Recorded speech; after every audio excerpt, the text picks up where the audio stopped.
I've known the Call of Duty series to be a big deal ever since primary school, where many of my classmates played it even though they probably shouldn't have been.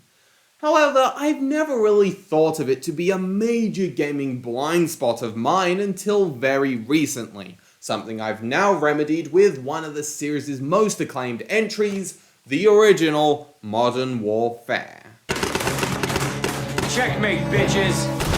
Wait, wrong Modern Warfare. It's worth saying right off the bat, this is only a review of the single player, because getting an online match in a 2007 game with a bajillion sequels is unsurprisingly very difficult. Perhaps this means I haven't had the complete COD experience, given the multiplayer is such a big part of the franchise's success, but hey, it is what it is. So for now, in regard to my specific Call of Duty experience, I'll confess I found the specifics of the main storyline hard to follow. It took me a moment to realize I was playing as more than one main character, and a glance at Wikipedia to realize you play as 6 different people in total. But while this sounds like it would be an issue, it kind of wasn't. Because the characters predominantly exhibit professional attitudes and you experience numerous kinds of military assignments and attacks throughout, this game presents a simple, direct, and very effective portrayal of war. And outside of the cutscenes that play at the start of each mission, it does so entirely through gameplay. Maintaining control as huge spectacles unfold right before your very eyes immerses you into this war-torn environment in a way no other art form can, largely thanks to the first-person view. There is an objectiveness which makes for a rather refreshing depiction of the subject, and one where its harrowing nature never overshadows the game's need to be fun to play first and foremost. And it is! The shooting itself is incredibly simplistic, yet utilizing the lock-on to work your way through the appropriately overwhelming number of enemies is very satisfying. Even though you spend about 90% of the game in gunfights, I never found it got repetitive because the variety in objectives and level design across a pretty short running time keeps things fresh in a way I really took for granted in the moment. When I first started, I thought the checkpoint placement was extremely generous, but the further along I got, the more I appreciated that.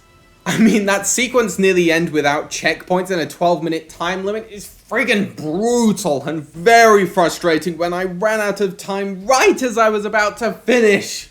But I digress. For much of the game beforehand, it can feel a little weird when certain groups of enemies take ages to take down on one attempt, yet I only need a couple of minutes with another.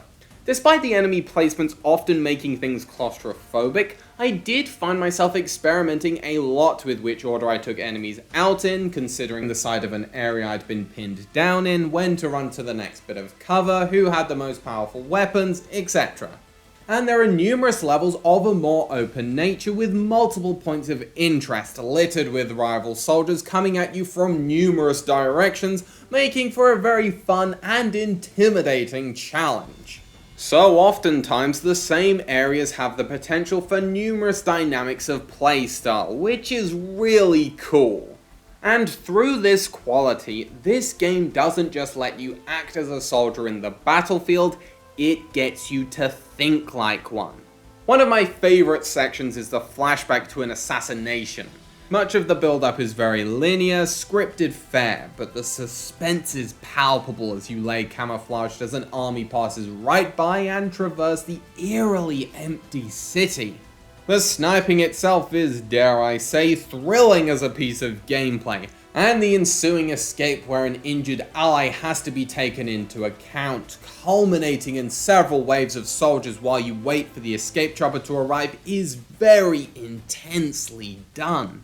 I kept having to survey each corner of the surroundings, planting C4 in places enemies could enter from to make sure both me and the fallen ally stayed alive for the duration of this several minute stretch. I wasn't even really thinking about the way the game was getting me to hastily strategize like an actual soldier would have to in such a scenario. But it is very effective and is what makes the game more than just a procession of shootouts. While I can't speak for the rest of the series, this particular entry really wasn't what I expected one of these to be like, especially recalling the preconception my primary school self had for grown-up games being nothing but mindless gore fests. Obviously, I've known for a long time now that's rarely the case, but still, finally playing a COD game for myself felt rather surprising in a good way. With its fun core mechanics, unique storytelling, and really good soundtrack and visuals for the time, all contributing to what feels like an all-encompassing portrait of modern warfare, I thoroughly enjoyed my first Call of Duty experience. Something I've now remedied with one of the series' most acclaimed entries,